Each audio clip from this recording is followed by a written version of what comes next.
Hello, everyone. Audio check 1 2. Audio check 1 2. How do you read me?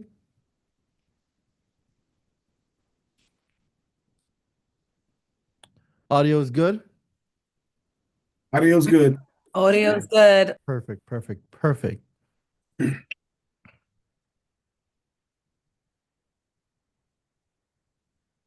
All right, ladies and gentlemen, welcome to day 2 of the Consumer Law and Wealth Mastery Challenge. I'm your super host, Dorena Levante, along with my super co-host, Boss Lady HP, somewhere in the audience, looking all purple. She's somewhere in the audience. So yeah, for those of you that are new, that are just joining us, house rules are you raise your hands. You got a question, you want to share some wins, you want to share what you did with the homework last night. Guys, please ensure you are doing the homeworks, okay? It is very important that you're doing the homework because this adds to your overall success over the next few days. This challenge is not like the previous challenges. It's different.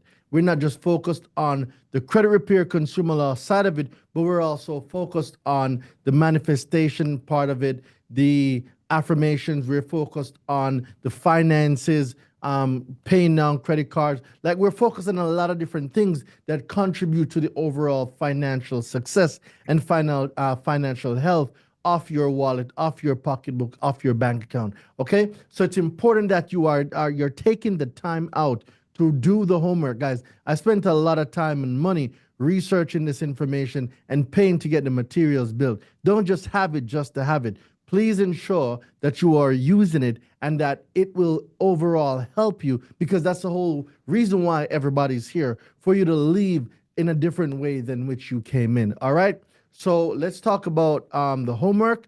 I'm going to turn it over to Boss Lady HP. Remember, house rules, raise your hands, and then we go from there. Boss Lady, you're up. All right. So Timothy was the first one in line. Good evening, Timothy. Welcome. Good evening, boss lady. Good evening, Durain. How are you, my brother? I am doing amazing. Talk to me. What you got? So really quick, I want to get off with a win. One of my clients, we were able to remove, well, actually, we were able to remove her bankruptcy from our credit report. It took us 25 business days, but Okay. it got done. Let's go. 25 days, not too bad. Not too bad. I mean, when you think of the alternative for 10 years, come on, what is 25 Absolutely. days? Absolutely. What? 25 business days. Exactly. All right, good. What So the is strange 25 days to 10 years? Exactly, exactly. The strange things though was, it was a couple. So they both filed bankruptcy separate. Mm-hmm. I was trying to work on getting them both removed. Equifax removed the wife, but didn't remove the husband. I was like, well, that doesn't make sense in any universe, but here we are. So, did you file their dispute separately? I filed this, yes, separately. Yes, it was separately, but in the same envelope. So they both they got everything all in one package.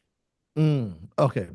Now, even though it worked, I do not recommend that strategy. The reason why is the way they normally respond to that is saying that, oh, we believe that you're using a credit repair company, or they will note it as frivolous. So, many moons ago, many moons ago, I did a packet with about 15 letter in there. So it's 15 letters inside of a bigger envelope, right? Mm-hmm. And Mm-hmm. I sent it in, and every one of those disputes that I sent out, the clients got the same response.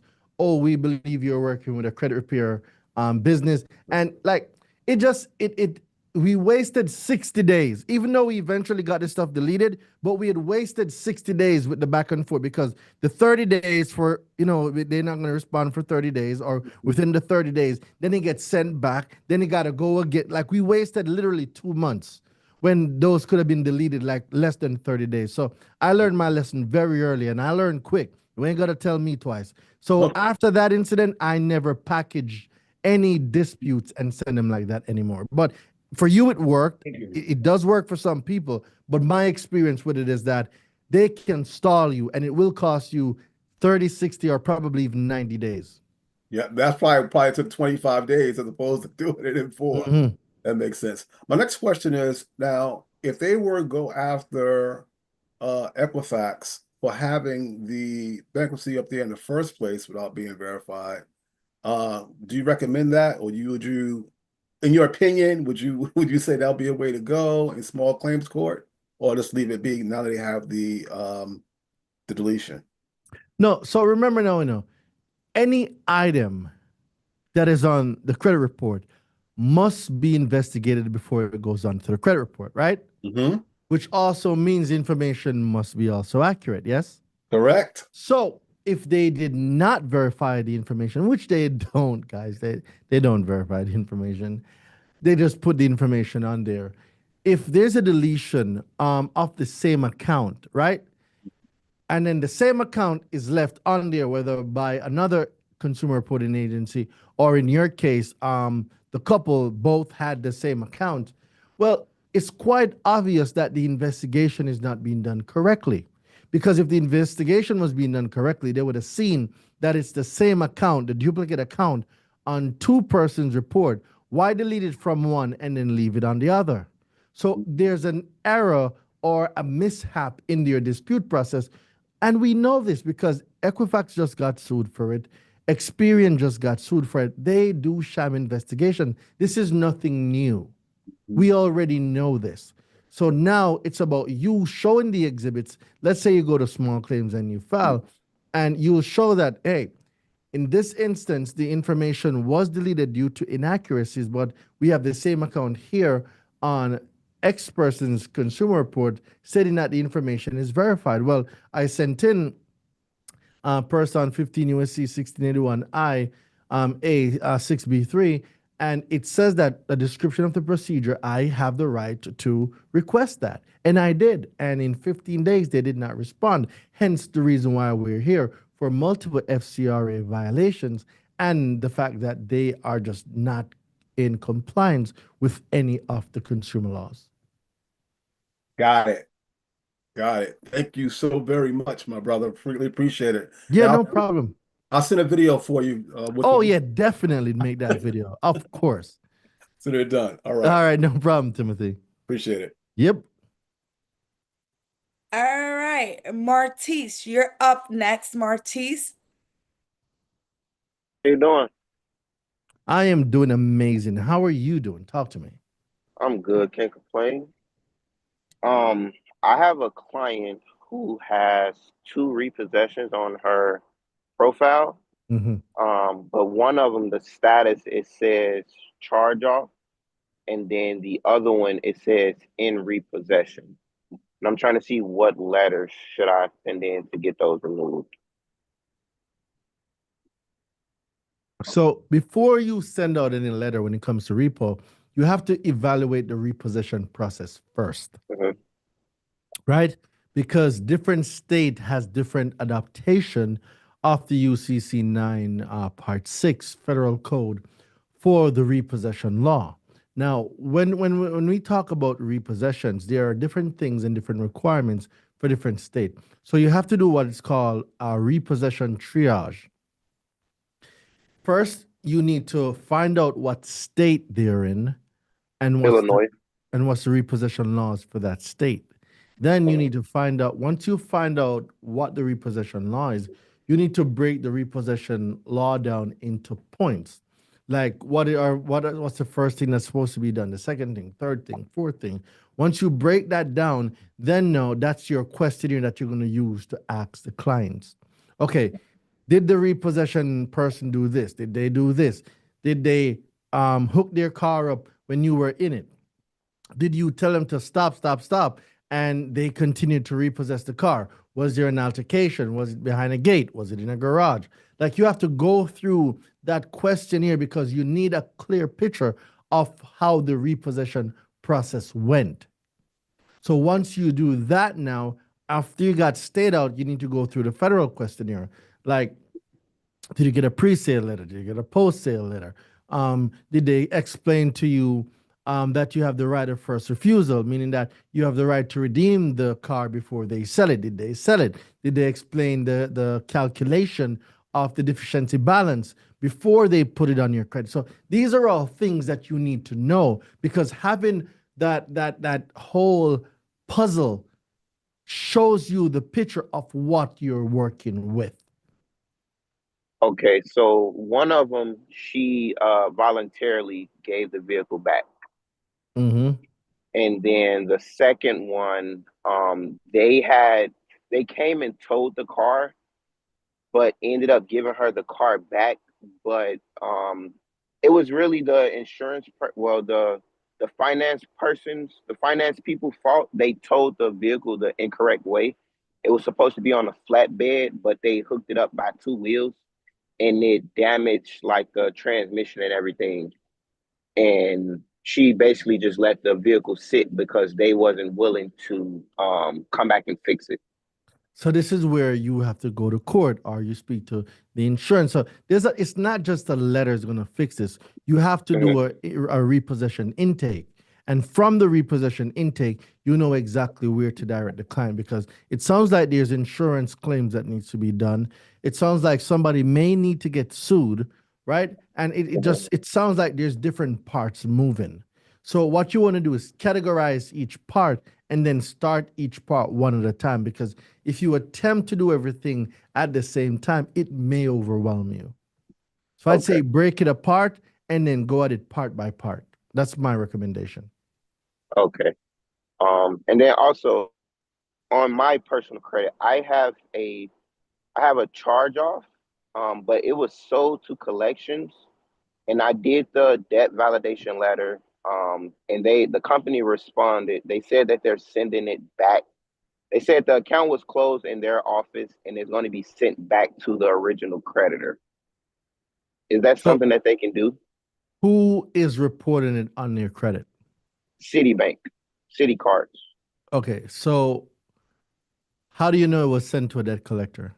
I received the letter in the mail. And then you send the debt collector a validation letter? And then they responded saying that it was closed and they're sending it back to Citibank. Okay. So what you want to do is you want to use the late payment charge off letter. Mm-hmm. That's the one you want to send to Citibank, because I'll be going over that today. Once you get rid of the late payment, the charge off goes as well, because the charge off cannot exist without the account being delinquent. Okay. Got what I'm saying? Yeah. So Okay. no late payment, no charge off. Okay. So it doesn't matter about the collection part. Well, you solved that part already. They said they're sending it back. And if the collection didn't put anything on your credit, there's no beef with them. Okay. Now, if it was a situation where the collection agency had the account on your credit, then now we talking about we got a problem. But it sounded like you said, "Hey, guy, what's up? Send me this notice for validations of debt," and they're like, "You know what? I ain't even gonna mess with this dude. I'm gonna send it right back to where I got it from." That sounds Oh, like what it is. There's no beef there. They're like, "We don't want no smoke," so they sent it back. okay. I understand. Mhm. Okay. That was all of my questions. Awesome sauce. Thank you very much. Appreciate it. Anytime. All right, I'm not seeing no other hands on. What's going on? You guys need iced coffee today? That 1 hour got you guys half sleep? That daylight saving got people messed up, man. Got me messed up too. It won't let me raise my hand. Okay, All right, who Haiti, who was that? that just now? Martise? Daryl, I think. Yeah, that was me, Daryl. Okay, I think you have one hand up, Haiti. I'm seeing a Martise somewhere. Yeah, it's someone that got their hands up so they can go. No, Okay. no. He already he went. Okay, got you. Thank you very much. Okay, so I guess my question was kind of like a follow up on that kind of question. I guess right there too. Let's say I have someone who has a loan, right? A personal loan, and it goes to a closed account, right? You're basically saying if I get rid of those and it got written off and it's a charge off, if I get rid of those late payments, it becomes basically it doesn't exist because The, charge off the only charge exists off because. status has to go as well. So the account goes back to being positive. Yes. Okay, cool. All right, bet smooth. That was my question right there.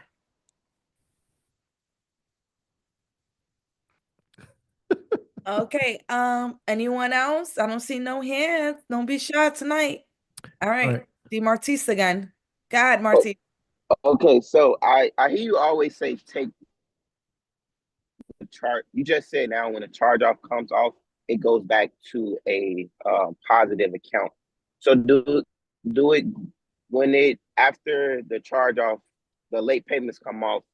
Will it report as a closed account, but it'll just be a positive Correct. closed It account, will be or will just the a whole closed account positive account. disappear? Yes, because you deleted the late payment.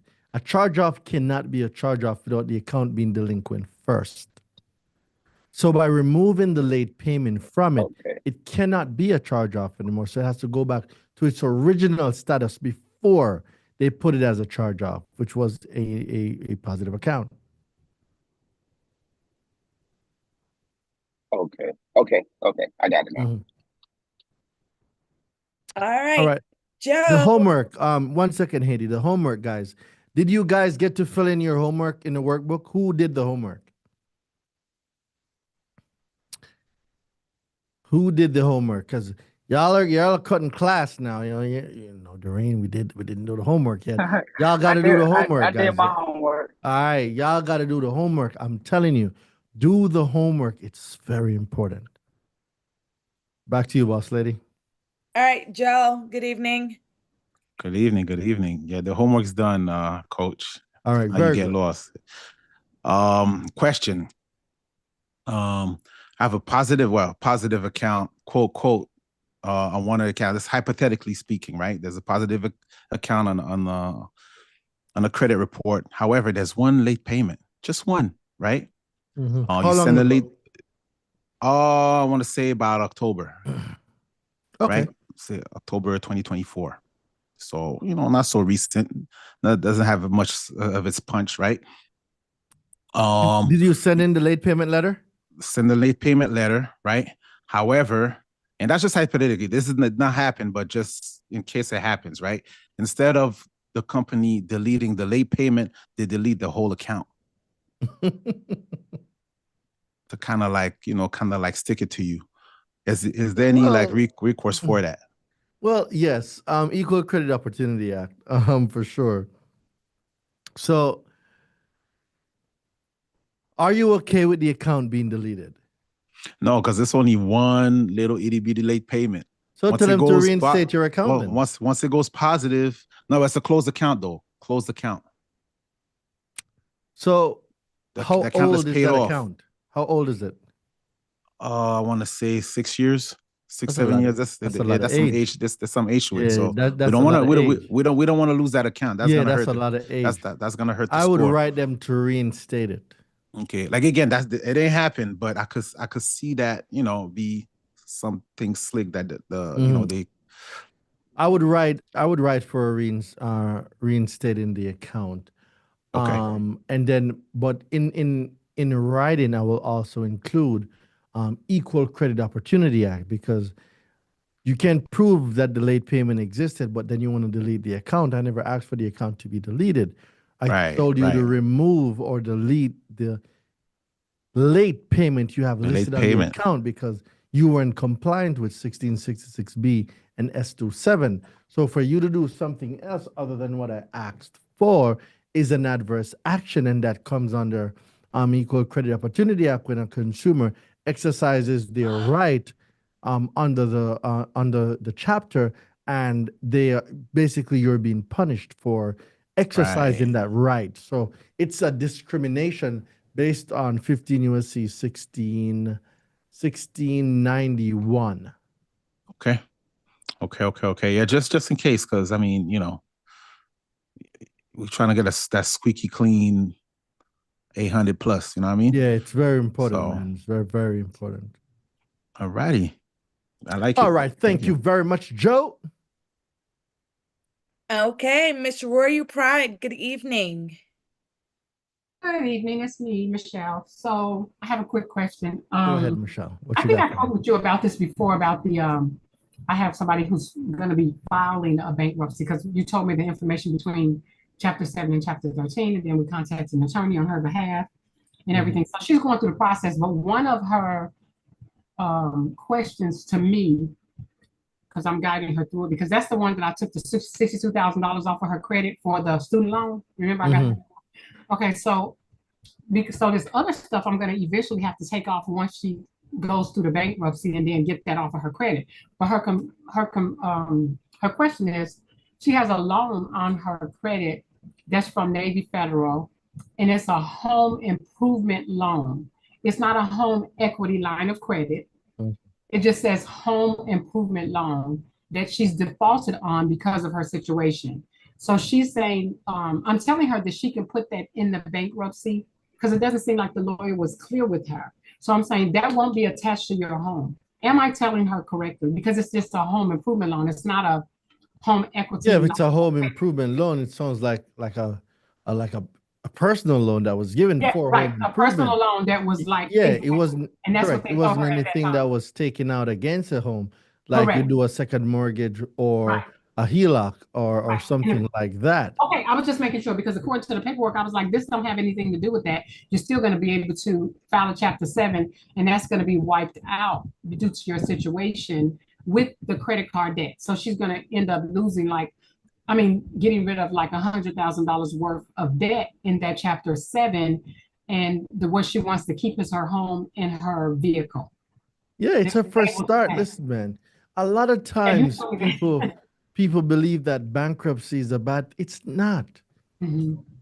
Guys, it's a like I'm not telling anybody to just go file a Chapter 7, but Mhm. if you're in a situation, ladies and gentlemen, and it's the heartache of paying these alleged bills and debt and the stress and the anxiety that comes with it, like sometimes you're better off just wiping the slate clean and lessons learned and start over. Mhm. There's absolutely nothing wrong with a bankruptcy. Rich people do it all the time. They buy buildings, they buy apartment complexes, and they throw it in a chapter to get better terms from the bank. So it's either you're going to lose this money when I go through this chapter, or you're going to give me some better terms with the existing or the new loan. Like it's a strategy. There's nothing wrong with it. If you're at the point where I am not going to facilitate another gray hair because of these debts, just start over. And I told her what you said about, which was really good. And she just laughed and laughed. She was like, I never thought about it. Remember when you told us, well, God started over. And then I gave her all the scenarios that you said. And then that just kind of like, she was like, you know what? I'm going to do this. And so that's what made it better. But thank you for that. So many times he hit the Chapter 7, but that's not in the Chapter 7, he hit a Chapter 13. So many times. Like, come on. Don't lose your health over debt when you can hit the reset button and lessons learned. Don't do it. That's my opinion. It's not financial advice. It's just my opinion. Because if I ever get to that point, best believe I'm hitting that reset button. Yes, I am, because I know how to delete it in 4 days. Talk to me with some respect. All right, back to you, boss lady. All right, I see Tim. Hey, back for another question. So the homework, you said it's on a portal somewhere? 'Cause I know about fixing the, pulling the credit report, but is there somewhere else you can find the homework? Or that was it? Yeah, your homework is in the portal, and it should also be inside of the Facebook group. Okay. Okay. So you'll see day one workbook, and the workbook let me show you guys what it looks like. I think I showed you guys yesterday. But I'm gonna show you guys what it looks like. Da-da. All right, so day one workbook looks something like this, right? Yeah. And it says this book belongs to Doreen De Levante. We went over the affirmations. This was from yesterday. As a man thinketh in his heart, so is he. And it gives you where you can personalize your book because it's yours. It's not mine. It's yours. And it has a lot of things in there, including like the FCRA allows a consumer to what? To dispute what? Inaccurate, incomplete, or unverifiable information on their credit reports, right? the three major credit bureaus, y'all know that there should be a line going through this, right? So this was a Yep. test. Y'all should what? Draw a line going through here, but I don't know how many of y'all was paying attention. Y'all know that there's a line that should be drawn right through here are TransUnion, Equifax, and Experian. The FDCPA protects consumers from abusive debt collection practices. So it goes into different things, and you'll see that when you guys start filling these out, you're gonna be like, I really knew that much. It reinforces your learning. It's a check on learning, but most importantly, it adds to your vocabulary. So when you're teaching, let's say that one of you decide now that you're going to do a 30 or a 40-minute live or something like that. Well, you can use your workbook as your guide, and it gives you points that you can speak on. So it's not just doing the homework to do it, ladies and gentlemen. It's doing the homework because it reinforces what you are learning. Awesome. And my next question is the video for yesterday. Would that be in the portal as well, or where would I Yes, find you it? should find that in the university. It's 24 hours, so it should more than likely be inside of the university portal already. So when you go to challenge and you're gonna go to recordings, you should see the latest updated challenge there. And it's also in the Brain Picker portal. Thank you, sir. Yep, you are welcome. All right, I seen Edward. Edward, your hand was up.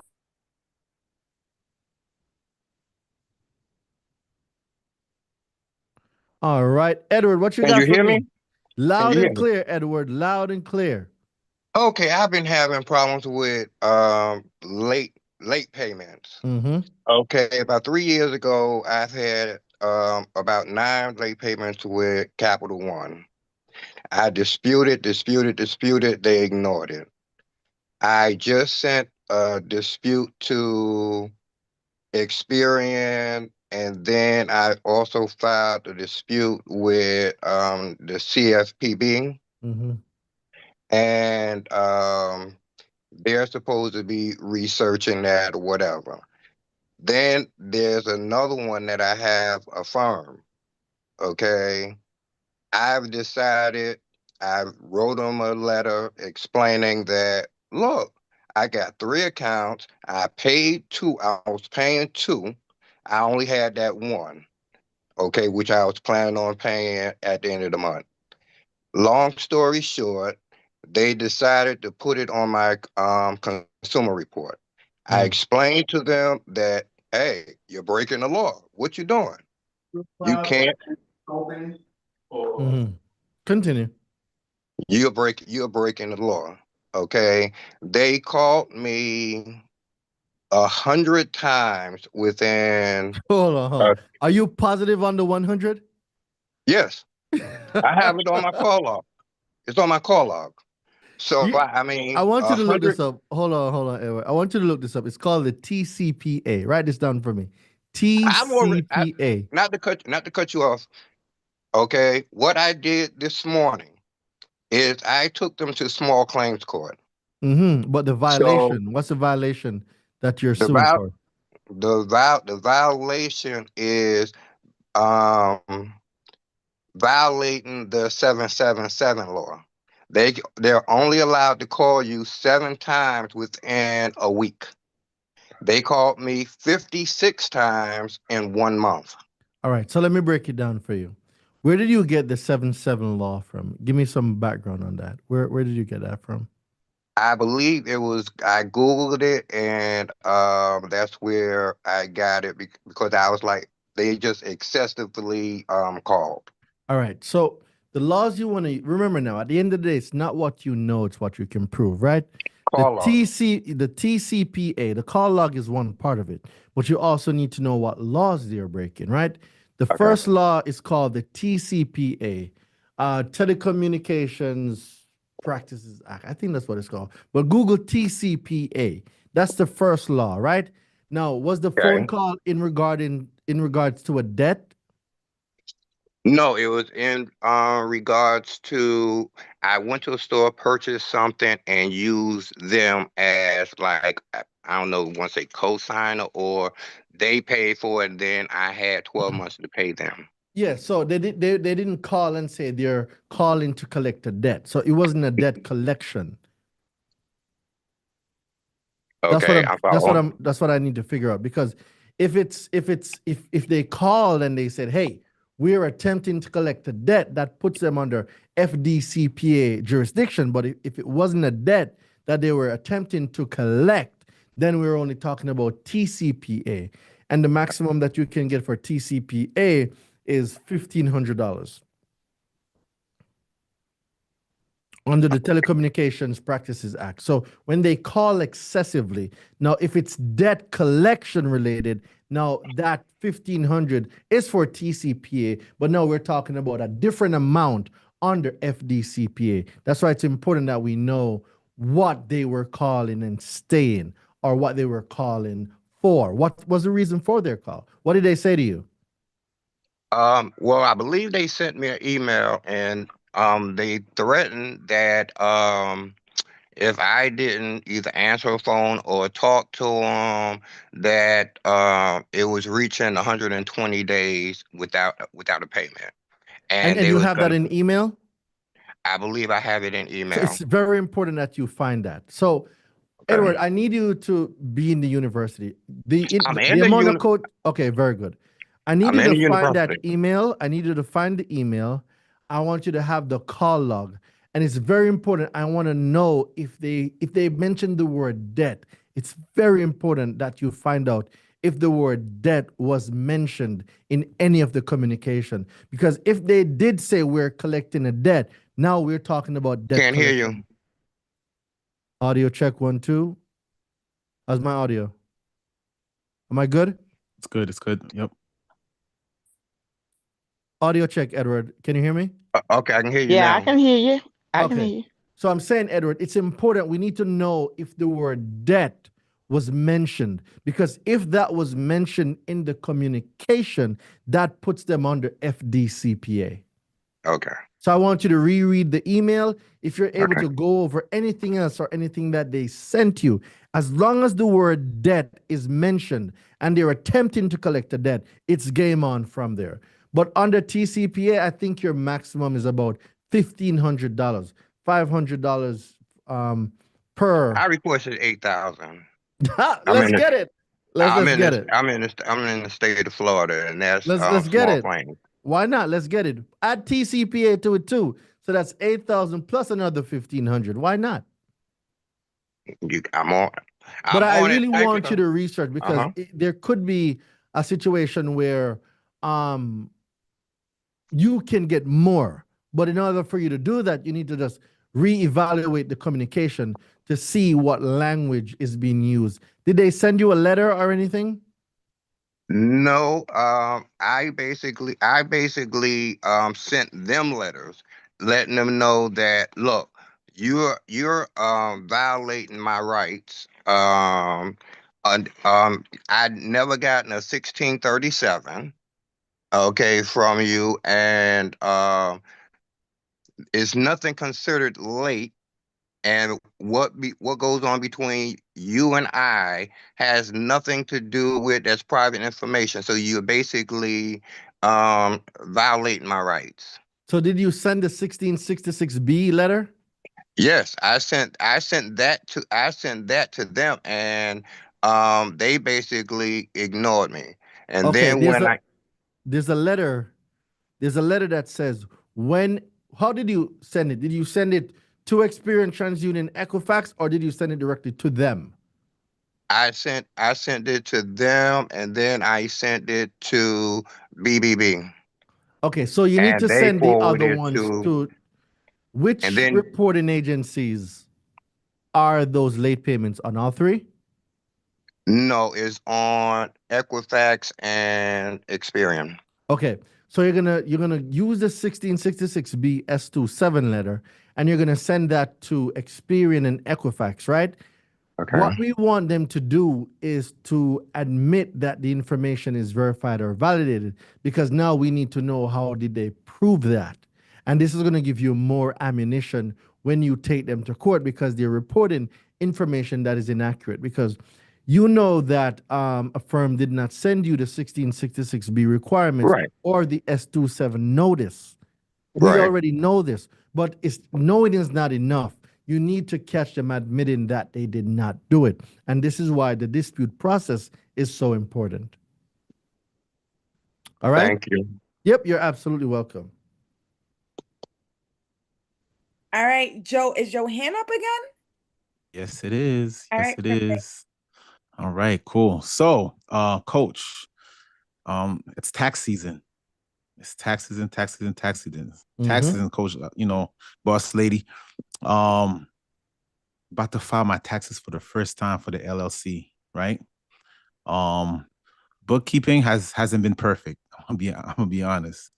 What can I do to maximize my deductions? So what should I deduct? DM Haiti Okay. directly on Zoom, and Okay. she'll be able to hold your hand through this part. So my tech scores were Awesome. so Awesome. Will do. Yeah, no problem. All right. All right. Who do we got next, boss lady? I see Sherry C. All right. Haul into good credit. Let's go. What's up, coach? What's going on? What's popping? What's going on, Shari? Talk to me. Yeah. So I'm gonna piggyback off. No, it's probably dark. Okay. I wanted to piggyback off the TCPA because I've been getting phone calls from a debt collector trying to collect on a medical debt that's we know that's banned. So if they're calling me, so I sent a letter out for that. So what else do I need to do as far as the TCPA? The same thing you just told him, All right. or TCPA is just one part of it, and like I said, TCPA caps at about $1,500. I think it's $500, and then if there's multiple violations, you can get 3 times the amount, which caps it at $1,500. Now, if we're talking about a debt collector, this is where it gets so interesting because I'm gonna touch on it today when we go into the dispute process today, because there's a few accounts I'll be going over. But as it pertains to collection, now the log that you're going to keep is absolutely critical because you need to, it's not what you know, it's what you can prove, right? And you Right. need to keep the log of how many times they're calling you. Now, when it comes to collection, right? Mhm. Collection allows a collection agency to call you once per 7 day if they spoke to you. If they did not speak to you, they can call once per day.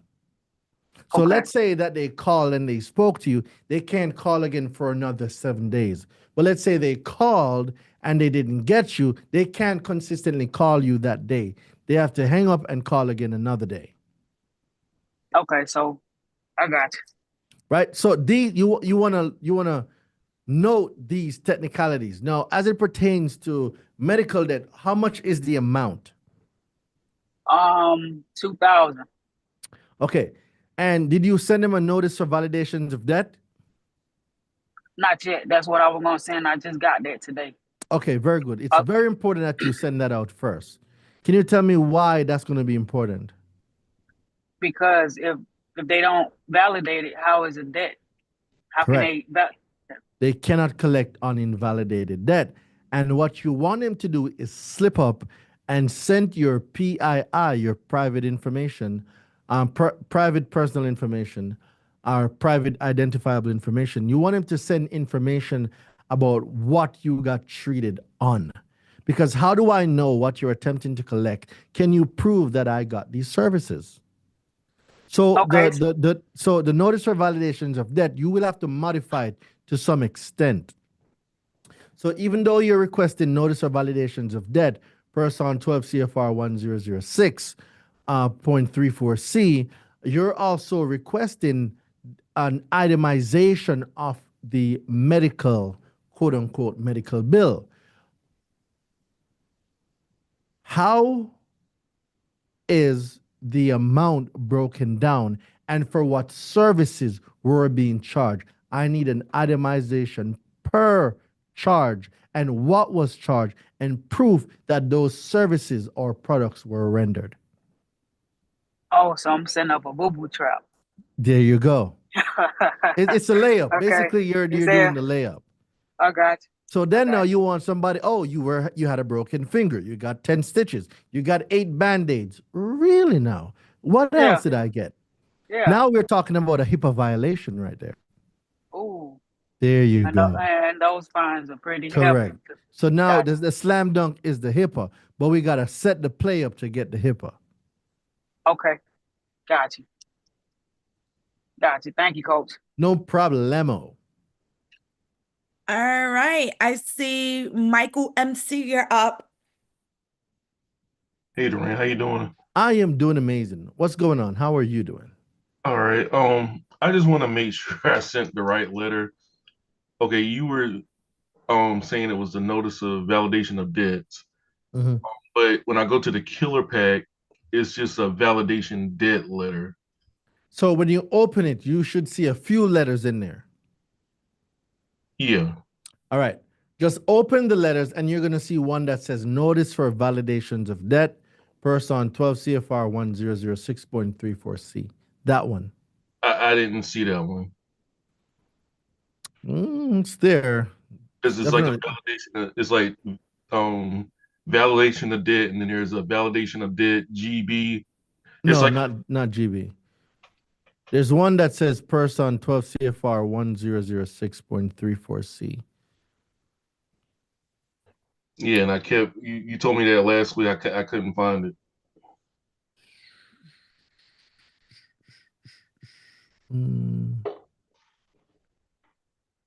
No parking, cease and desist, that validation. Yeah, it says notice of validation, person 12 CFR 10. Yeah, it's there. It's in the killer pack. I'm looking at it right now. That's the name of the letter. Or is that the content? No, the letter is called notice of validation, right? But when you go, notice of validation R1, right? Notice of validation R1. And when you open the letters, just look for the one that says notice of validations of debt, person 12 CFR 1006.34C. It's there. I'm looking at it. Okay, I'll look again. And I had another question. I just can't remember it. If I remember it, I'll come back to it. Oh yeah, the payment. If you could, I guess, send a link or something so I can make sure I get the payment in. Okay, boss lady will take care of you. Haiti, please assist Michael. So it's supposed to look like this. It's gonna look like this. When you open it up, this is what it looks for. Looks like. See it? It's not a long letter, but this is what you need. This is your first round of validation letter. That's the one that you send out. It looks like that. What is the validation deal letter? Because I know the person I was helping, they wanted to get a contract, and that was actually in that letter. No. That's from old law. You want the new law. What I just showed you, that's the one that you want. It has 20 pieces of information that they must send to you. Don't get caught up with the other stuff. That's the one you want, the one that I just showed you. Okay, all right. No problemo. All right, thank you very much, Michael. Back to you, boss lady. Tony, hey, Mr. Tony, you're up next. Tony, my guy. Okay. Question about the name of the business that I put under my LLC. So I know that you have a problem using credit in the in any kind big of problem. Absolutely. Yeah. So I guess I'm gonna have to change my my LLC because the name of my LLC is Credit University Institute. So tell me again. Credit University Institute. Credit University Institute. Why not Consumer Law University Institute or Consumer Law Institute or let's see, Tony's Institute, Tony's Solutions, or Tony's Consulting, or do not use the word credit. Okay, yeah. So you I you already don't put want the those problems LLC that come in, with that but I'm word, just gonna have to man. change that. Yeah, you don't want the problems that come with that Okay, yeah, that yeah. word No, credit. I know. I've been on your calls where people have gone through this issue, so I don't want to do that. I just wanted to run it by you and see if it's a If problem. nothing is attached to it, if you have no money attached to that LLC, dissolve it and just get a new one. Yeah. Okay. Yeah, I'll just open me another one. Mm-hmm. Okay. All right. Thank you. Yeah, no problem, bro. I promise y'all do not want them type of smoke. See, if I had this advice 5 years ago, I would have never opened up 9-line credit services. Nope. The Yeah. amount of problems I had with my first LLC, you do not want that type of smoke. You don't. I promise you, you don't. All Yeah. right. I would have opened up 9-line solution services, not no damn credit services. The Yeah. amount of problems, sheesh. Ryan, can't he just send the amendment form? Because I changed mine just with Yes, you can do the amendment. I just sent that and they changed it right away. You can do the amendment if you want. Me, I just rather I'll just if nothing's attached to it, because like I got like 15 LLCs. Like I be just making them babies as soon as the idea come, I'll be making them. So for me, it's easier for me to just go make an LLC in 10 minutes than to do an amendment. That's just my opinion. Can you do the amendment? Absolutely yes. Does it work? Absolutely yes. So it's whatever floats your boat. If you want to do the amendment, you absolutely can because it does work. Me, I just used 10 minutes ago to build me a new LLC. But Now, when you have probably use the old LLC, is there any legal issues with, you have to cancel that LLC, correct? No, it's just the problems I had with banks. So in the beginning, when you're figuring everything out Right. and you don't know nothing, but you have this great idea of helping everybody in Jesus. Yeah. Well, the devil gets in your way a lot of times. Okay. You can't open bank accounts get closed down. Right. Then you got merchant accounts put you in a high risk category. Now they need $30,000 to hold as a rolling reserve, and you do not want them type So of just smoke. cancel the first one and open another one. Just, open don't amend it, just cancel it. So the first Tony's one. document preparation services. There we go. Tony's document preparation services. Okay. Okay. Right?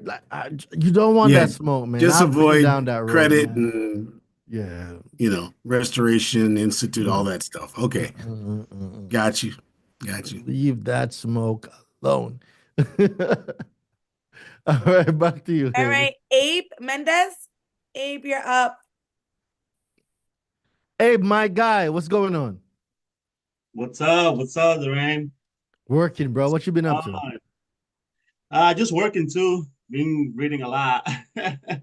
You making content in Spanish? Yeah, I do. Very good. Very, very good. You need help? Let me know. Yeah. So I have a question related to credit, but it's not really like with any collection agency or anything like that. It's related to child support. Okay, right? let's go. So child support, when you have some what's the name? When you owe arrears, right? Arrears. Right? Can I send them a validation letter? Because if they're asking for a payment, it means there must be a contract or something like that, right? Correct. So can I send them a letter, like a validation debt letter? A notice of validations of debt? Absolutely. Why not? If they're attempting to collect a debt, that simply, they are a debt collector. They won't admit it, but they are. Right. I would send them a notice of validations of debt per Son 12 CFR 1006.34C. I would. You're going fast. Huh? Say you're going too fast on those numbers. So it's a notice of validations of debt per Son 12 CFR 1006.34C. Yes, I would. And you're going to get the most ridiculous response. And then I would respond to them as, so how is it that you're attempting to collect a debt and you can't show proof of a contract or any signature or any binding documentation that puts me and whoever the head of DHHS is in a binding contractual agreement where I owe this alleged debt. Make it make sense. And I the funny just, part, the I'd be moment that wild. I'm sorry, the moment that they send you a letter collecting child support, right? That falls under Fair Debt Collection Practices Act, FDCPA, correct. right? So it must be a contract in place. There must be contract. Child support is based off a contractual law. But the funny part is my court papers, right? They don't have a seal from the court or a signature from the judge. So it's just a The child support signature should information come from the clerk.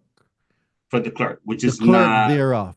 Yeah, the which clerk. is not Not a which is not deputy clerk, not a deputy clerk, the clerk. correct. And it's not even signed up for it. It's signed, just signed up from a child support administrator, which is nobody. Correct. So So that means the enforcement is fraud. it's fraud. So Correct. correct. I can send them that letter, right? So No, what I want you to do is I want you to email me. I'm gonna put you in touch with Lionel. It okay. sounds like this is more than just it being on your credit. It seems It's like not on my credit. it seems like there is fraud in how they're collecting the child support and the documents weren't properly done. That's what I'm hearing. And for that, you need my friend Lionel. You need Lionel for okay. that. So send me an email or hit me up on Instagram and say, All right. Darain, put me in touch with child support is fraud. It's beyond your credit. Once it's beyond your credit, that's what my boy does. That's his line of work. All right. Gotcha, man. Thank you so much for your Yep, help. no problemo. Just remember to DM me, all right? Yeah, I will, definitely. No problem. Yep, it sounds like there's a lot of fraud going on in your stuff, and you definitely should be able to get it dismissed. All right, Donovan. Donovan, you're up. Hey, night, everyone. Hey, DeRay, what's up? What's All going right, on? man. Yeah, I'm good. I'm good. All right. So here's the update, right? Like I said, I'm about to file this suit, and the issue I'm running into is getting an attorney to potentially litigate or mitigate. Like everyone wants to act like they don't know what I'm speaking about. All the attorneys, the few that I've spoken to, one said, it sounds like something to take up with Capital One, a legal dispute. Another one wants to act like they don't know what the FCRA is and what you're disputing. They know basically it's chasing the boogeyman. No one wants to touch You'll it. be surprised that they don't know. And I'm telling you the truth. Like you may think they're lying, but there's a lot of attorney that don't know consumer laws. They don't. So here's the thing, right? There's True, a I agree. Swift. I want you to All look right. up this company called Swift Law. They're based out of Florida. Called them. And they what they said was I believe it was either they wouldn't take it or what they wanted was my bank statements first. It was something to that effect. I called them already. So the gist of it, yeah, so I don't mind litigating it federal myself. It's just like I said, it's kind of that's where I'm at. I want to at least have an attorney in the back pocket in case. But if I got to do it myself, it's no issue.